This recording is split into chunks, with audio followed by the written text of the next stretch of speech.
हम पाप से आजाद है। बाइबल कहती है कि हम पाप से आजाद है। आप बाइबल को मत बदलने की कोशिश करें। तो बात करते हैं कि हम पाप क्यों करते हैं। हम इसलिए पाप करते हैं क्योंकि बहुत से लोग नहीं जानते हैं कि हम पाप से आजाद हैं, नहीं जानते हैं कि हम पाप के लिए मरे हुए हैं। हमें इस तरह का सत्य प्रचार नहीं किया गया है और इसलिए हम नहीं जानते कि हम पाप से आजाद हैं और इसीलिए हम पाप को अपने ऊपर राज्य करने देते हैं। As the deer panted for the water, so longeth after thee. You alone are my heart's desire, and I long to worship thee as the deer. As the deer panted for the water, so my soul longeth after thee. So longs after you, Lord. You alone are my heart's you alone desire. You alone. We long to worship you.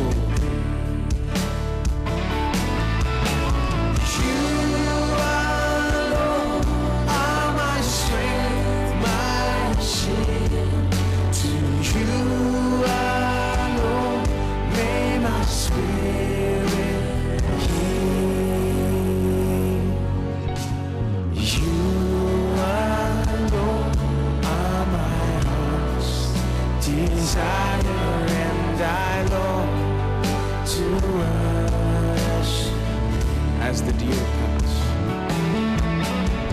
as the deer panted for the water, so longeth after thee. Oh, you alone are my heart's desire, and I long to worship. You alone are my strength. You alone are my strength, my shield. To you alone may my spirit yield. You alone are my heart's desire, and I to worship you alone, Lord. Oh, you alone are my strength, my shield.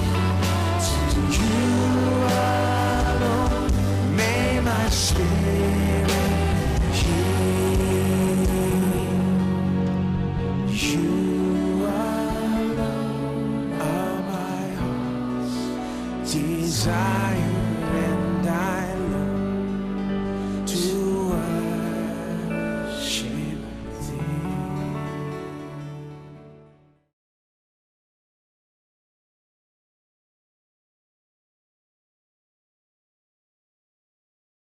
पाप ने पहले राज्य किया और हम पाप से आजाद किए गए। इसका मतलब यह है कि हम पाप के राज्य से आजाद किए गए। इसका क्या मतलब है? मतलब कि हम तो मर चुके हैं उस पाप के राज्य के लिए और पाप के क्षेत्र के लिए। पाप अभी हम पर राज्य नहीं कर सकता है। पहले राज करता था, अब उद्धार पाने के बाद यह हम पर राज्य नहीं कर सकता है। यह हमारे ऊपर राज्य नहीं कर सकता है। ठीक है, तो फिर विश्वासी लोग क्यों पाप करते रहते हैं? हमने कहा पाप ने राज किया, अब आपने उद्धार पाया, पाप से आजाद किए गए, मतलब पाप आप पर राज्य नहीं कर सकता, आप पाप के राज्य से आजाद हैं। तो फिर विश्वासी लोग क्यों पाप करते रहते? यही समस्या है, इसी के बारे में हम बार बार आते हैं। क्यों? दो बातें हैं, एक तो स्थान है और दूसरा तो अनुभव है। यहां पर फिर से देखिए हमारा स्तर क्या है। हमारा स्तर है कि हम पाप से आजाद हो गए हैं। इसका मतलब हम पाप के राज्य से आजाद हो गए। जब भी मैं कहूं पाप से आजाद, यानी पाप के राज्य से आजाद, पाप के राज्य से आजाद हो गए हैं। यही तो हमारा स्थान है मसीह यीशु में। यहां पर इस नई वाचा में परमेश्वर के संतान के रूप में हम पाप के राज्य से आजाद हो गए हैं। हमारा अनुभव क्या है? पाप से निपटने में बहुत मुश्किल होती है।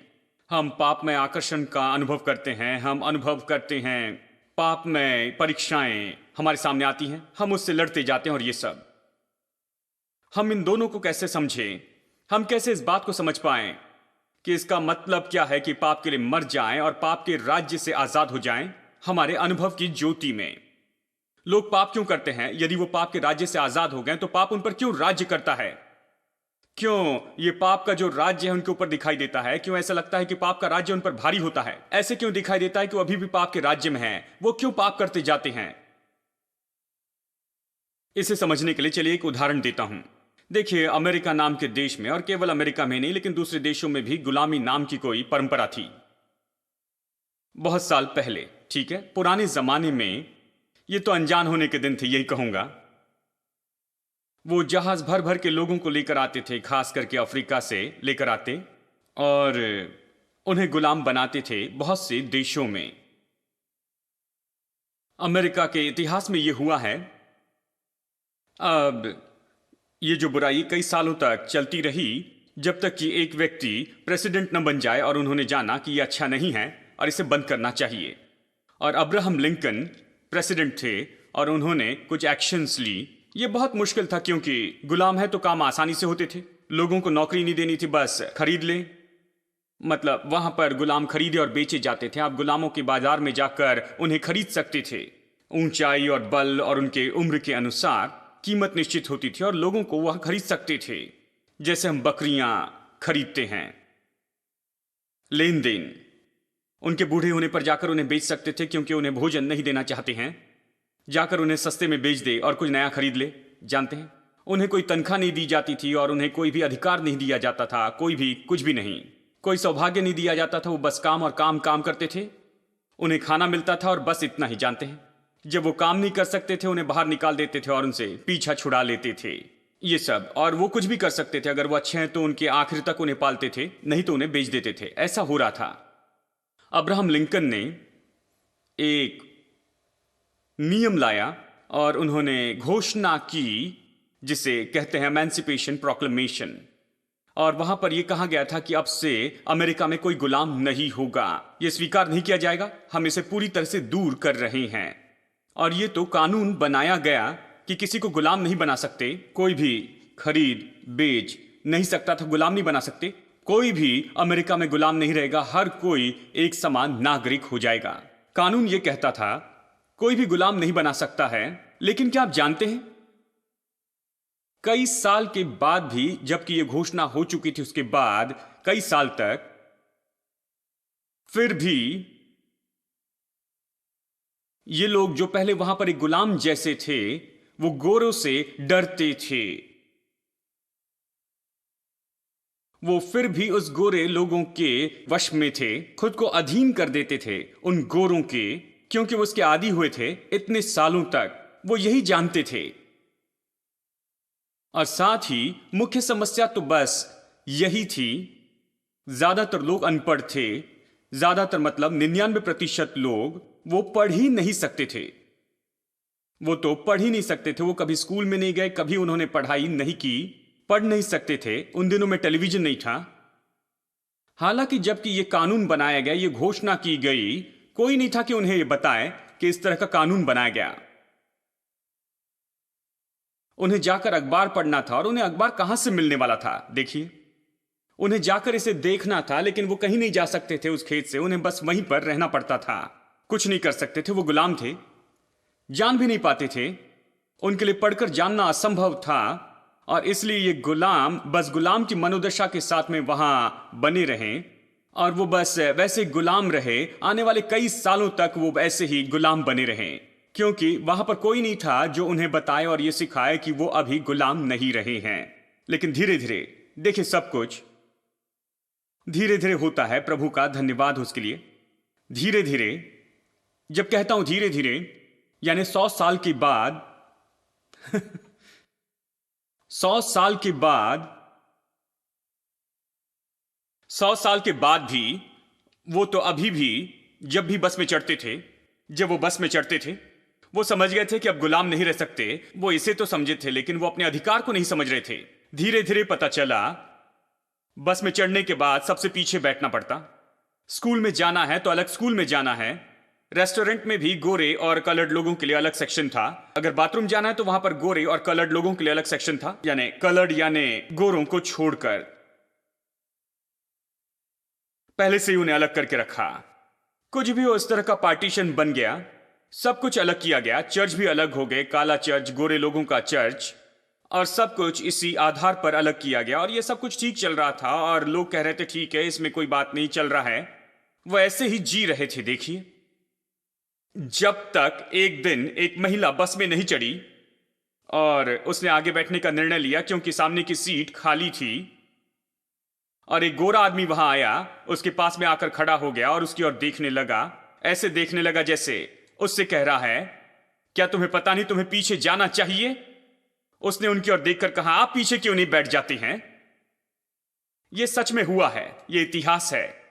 और उस महिला ने कहा कि इस समय आप जाकर पीछे बैठिए मिस्टर, तुम बैठो।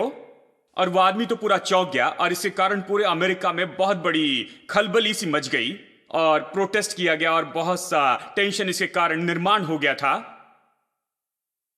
लेकिन बात यह है, यह महिला 25 साल पहले यह कर सकती थी, वो 50 साल पहले इसे कर सकती थी, 100 साल पहले इसे कर सकती थी, लेकिन उसने उसी दिन इसे किया। क्यों? क्योंकि उसे बताया नहीं गया था कि अमेरिकन होने के कारण उसका यह अधिकार है। वो नहीं जानती थी कि उस देश के नागरिक होने के कारण यह उसका अधिकार है। उसे पता नहीं था। कितने दुख की बात। ठीक है, अब हम पाप के बारे में कह रहे हैं, यहां पर एक बड़े मुद्दे पर कह रहे हैं। गुलामी एक बड़ा मुद्दा था, लेकिन मैं आपसे कह रहा हूं इस बड़े मुद्दे पर कह रहे हैं। यह तो गुलामी का मुद्दा है। ये इमेंसिपेशन प्रोक्लेमेशन, उन तक पहुंचने के लिए 100 साल लग गए कि इसके बारे में थोड़ा सा समझ सके। मैं आपको बताऊं, यीशु ने हमें आजाद कर दिया जब वो कलवरी के क्रूस पर मरा 2000 साल पहले। अभी भी 2000 साल बाद भी बहुत से लोग इसे नहीं जानते हैं। वो इसके बारे में क्यों नहीं जानते? क्योंकि कलीसिया कह रही है कि आपको मरना होगा। लेकिन हम मर चुके उसके साथ, हम उसके साथ गाड़े गए, उसके साथ जिलाए गए।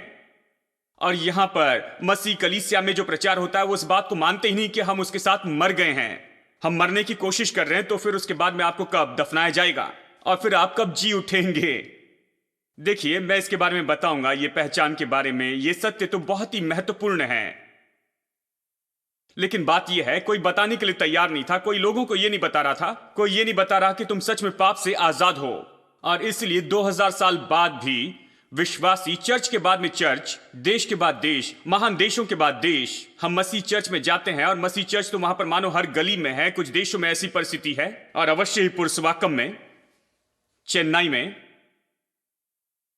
लेकिन वो बाकी प्रचार करेंगे। वो कहेंगे आपको पाप के लिए मरना ही होगा। वो कहेंगे आपको प्रतिदिन मरना है, थोड़ा और थोड़ा ज्यादा मरना है। वो सारी बातें करेंगे, लेकिन ये नहीं कहेंगे कि आप पाप के लिए मर गए हैं।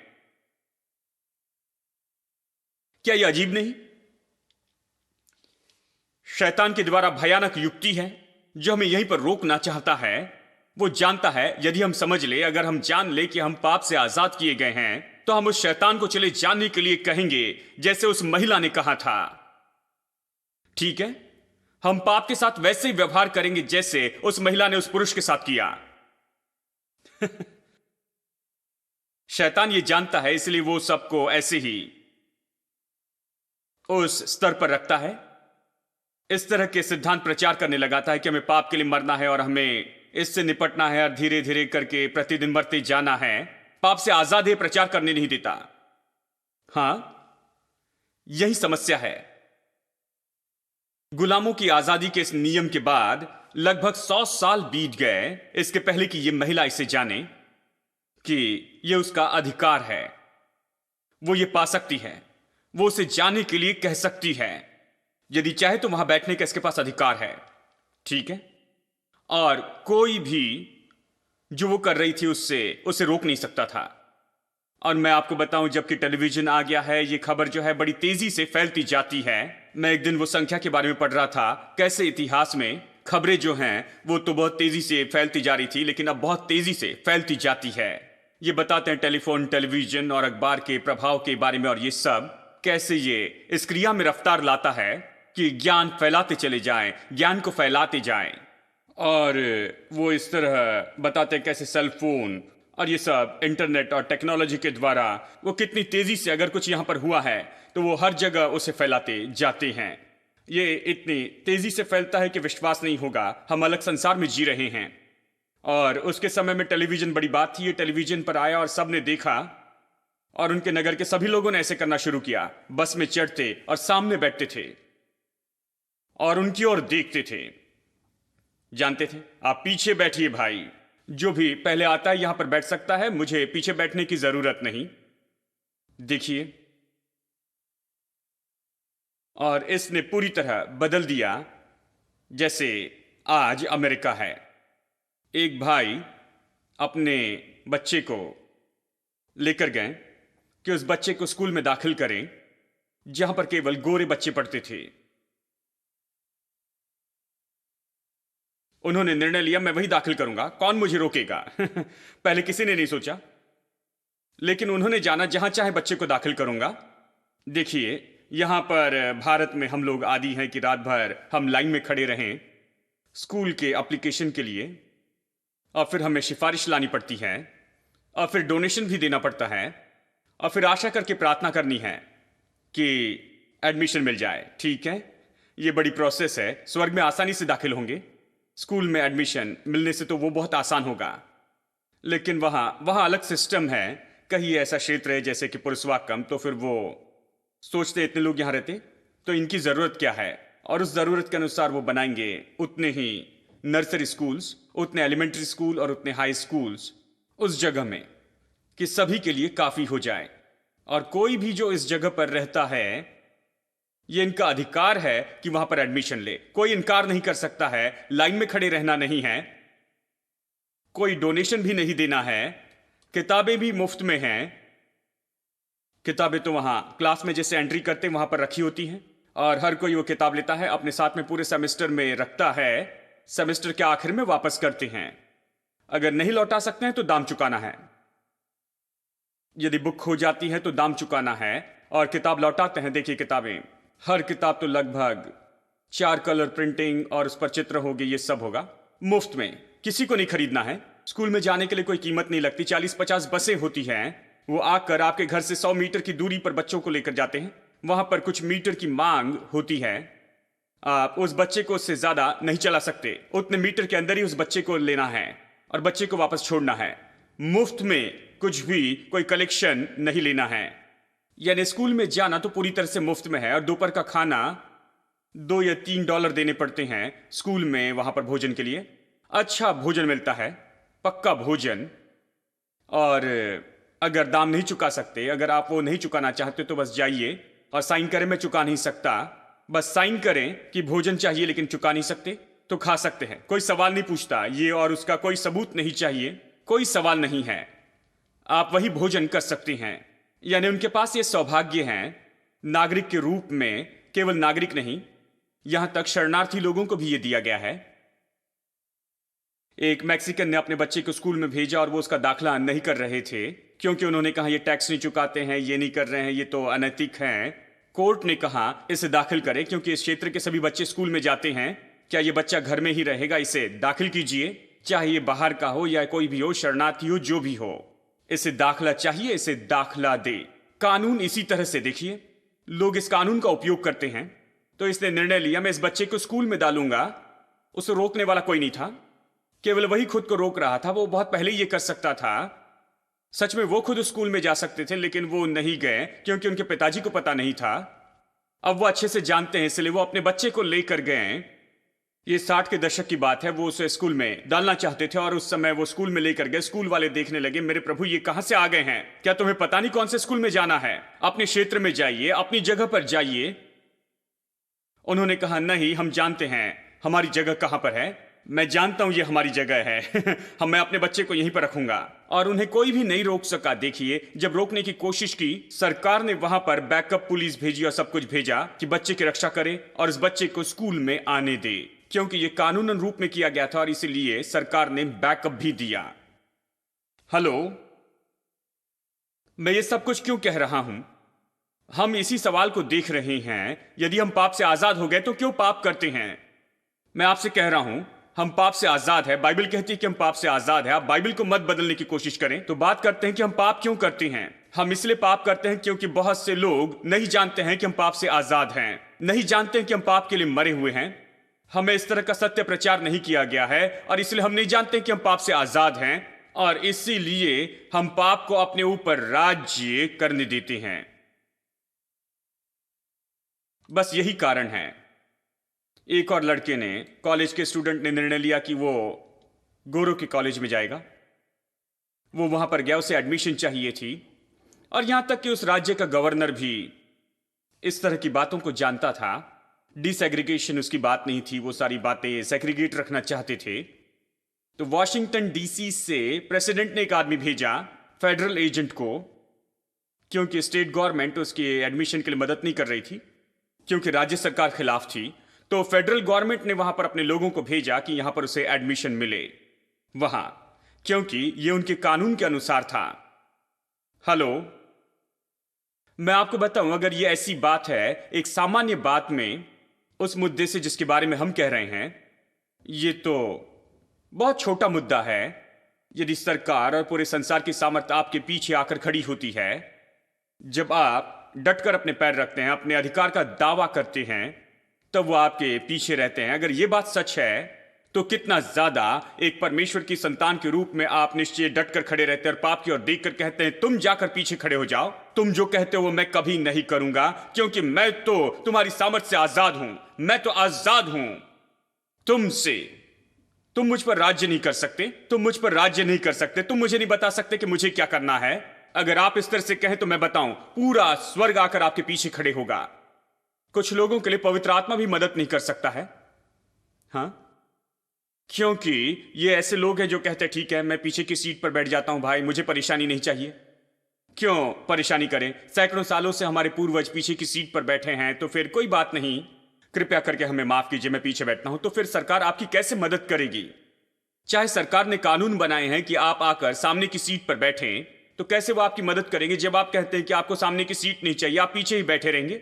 अगर आप ये कहते हैं मैं यहां पर बैठना चाहता हूं, ये मेरा अधिकार है, तब सरकार मदद के लिए आएगी। पवित्र आत्मा ऐसा ही है, वो आपकी मदद करेगा जब आप परमेश्वर का वचन लेते हैं जो कहता है कि आप पाप से आजाद हैं और आप निश्चय ही शैतान के आगे झुकने से इनकार करते और आप पाप को नहीं कहते हैं, तो पवित्र आत्मा वहां पर खड़े होता है मददगार के रूप में कि जरूरत के समय मदद कर सके। आप पाएंगे कि ऐसी सामर्थ्य जो आपसे परे है वो आकर आपकी मदद करती है कि आप उस पाप के ऊपर में विजय ले लें। जो सामर्थ पहले नहीं थी वो अब आपके ऊपर आएगी। जैसे उस भाई ने कहा कि किसी तरह की चीज उस पर आती है, ओ आपको इसके बारे में कुछ भी नहीं पता, क्योंकि ये तो पवित्र आत्मा आपके ऊपर आता है। जब पवित्र आत्मा की सामर्थ्य आप पर आती है, आपको भरती है और आपको सामर्थ्य देती है, और मैं आपको बताऊं, कोई भी पाप और कोई शैतान आपको झुका नहीं सकेगा।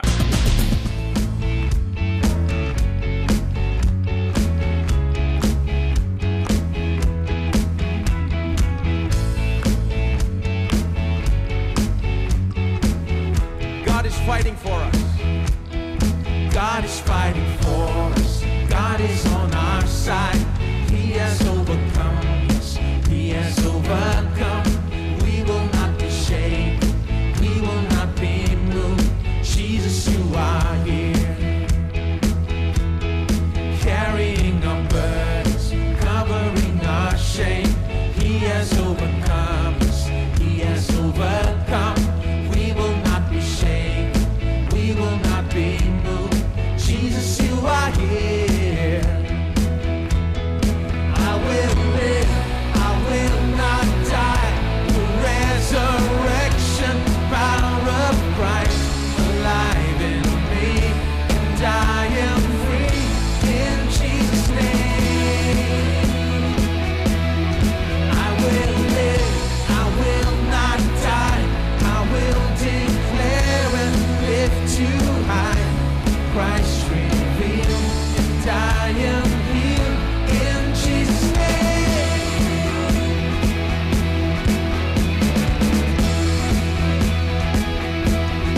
Carrying our burdens, covering our shame. He has overcome, yes, He has overcome. We will not be shaken.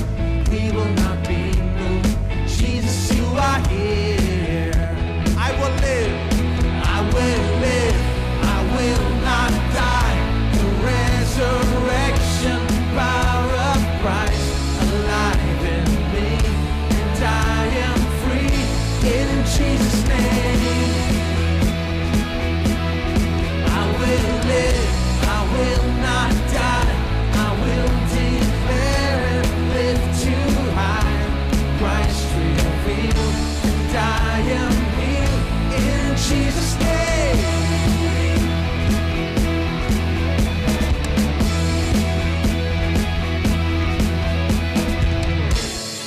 Let's keep clapping our hands.